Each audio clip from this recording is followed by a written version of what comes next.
What's up, guys? We have another blockbuster trade to announce. The Dallas Stars acquire Mikael Granlund and Cody Ceci from the San Jose Sharks. In return, the San Jose Sharks get a 2025 first and a conditional fourth round pick, which the fourth becomes a third if the Stars reach the Cup final. So I really like this trade for the Dallas Stars. Um, they get arguably San Jose's most consistent player in terms of production. And they get Cody Ceci, who's, you know, an average or maybe even a below average defenseman in this deal. But why do they get Granlund and Cody Ceci? Well, I will explain. So the Dallas Stars currently have quite a few injuries. They have Tyler Seguin, who's on IR, and they have Miro Heiskanen, who's on IR, and they have Niles Lundqvist on IR, and Mason Marchment, who is going to be out for a long period as well. So Miro Heiskanen got injured a couple of games ago. Mark Stone took out his knee, if I'm mistaken. Now Lundqvist is dealing with an injury. Sagan's been dealing with multiple injuries throughout the year and tried playing through it, and unfortunately was out due to that. And then Mason Marchment had an issue as well, and that's why he's out. So the Dallas Stars have still found a way to win games despite these injuries, and that's thanks to Jason Robertson really stepping up in relief for those guys, and Wyatt Johnson as well. And now with Rupe Hintz coming back after missing a couple of games, he slotted in perfectly on that first line. And this line has been on fire this week. They've been arguably the best line in the NHL, and it looks like they're gonna continue to be as productive moving forward. Um, Wyatt and Jason obviously started off pretty quiet. They were not playing on par to what was expected from them, and that kind of hurt in terms of the Dallas Stars power play, which has improved significantly over the course of these last couple of weeks. Matt Duchene continues to do what he does, and obviously looking at the depth, Logan Stankoven hasn't been as productive, and with Oscar back, Sam Steele, Colin Blackwell, there's only so much to expect from him. And Mavic Bork finally finding his way into the NHL this year. Not the most reliable guy, but he's getting the job done. And Evgeny Dandanov is doing a pretty good job as a depth forward on the third line and has found himself playing in the top six at times. So Mikael Granlund slots into the third line role, where Seguin was playing at one point during the season, and also Jamie Benn has had reps playing on that third line as well. And that's the beauty about the Dallas Stars, is that they have many players who could play multiple positions. So in this case, Granlund looks like he's going to be projected to start on the third line. I could see him playing on the right wing with Matt Duchene and Ben um, eventually, but I think they're going with more balanced lines, and they're trying to get Logan Stankoven back on track. And with that first line being so hot right now, I don't see that first line moving at all. And in terms of Cody Ceci, he's going to be playing on a second pairing role, with Thomas Harley taking power play duties and first defensive duties from Miro Heiskanen, who's recovering from a knee injury. They needed some defensive reinforcements, and they get that in this deal. And on the first power play, that stays intact. And on the second power play, you're going to have Mikael Granlund playing on the second power play unit, where he was playing first power play unit on the San Jose Sharks. And obviously, because they're a weaker team, they have less depth. That's why he was given a bigger role. But on a team like the Dallas Stars, he'll be more of a secondary scoring type of player.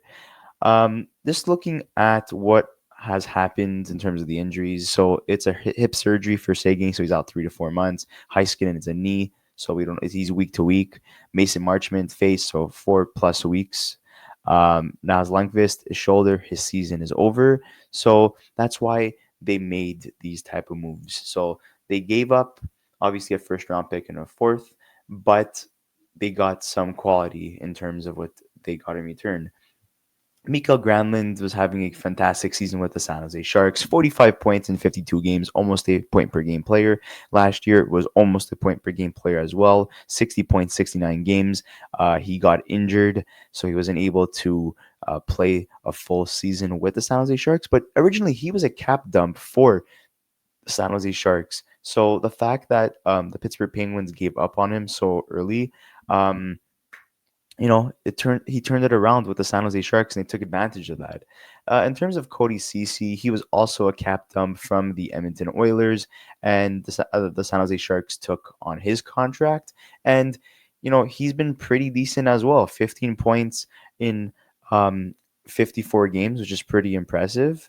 Um, for a player such as Cody Ceci, and only being a -9 on the San Jose Sharks is also pretty impressive. Where his time with the Ottawa Senators, he was a -22 or a -27. Um, just taking a look at um, this trade and more in detail in terms of the type of players that they got in return, we're going to take a look at their player cards.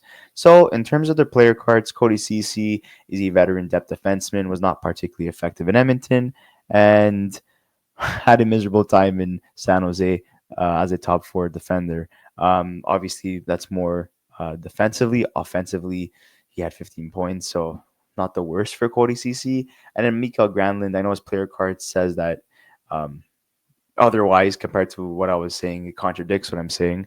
But he's a skilled playmaker center who is creative with the puck, has produced nicely as a big minute player on a rebuilding team that has lacked foot speed and defense has been an issue before for this type of player.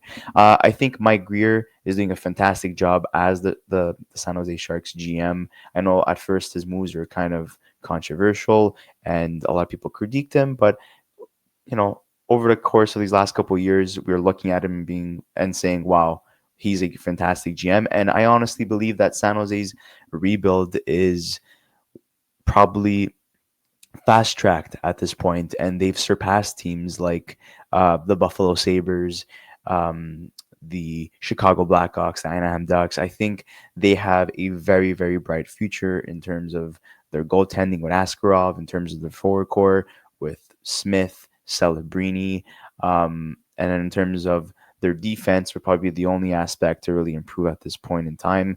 But there's even though they're last place, they're a lot more competitive this year than they were last year.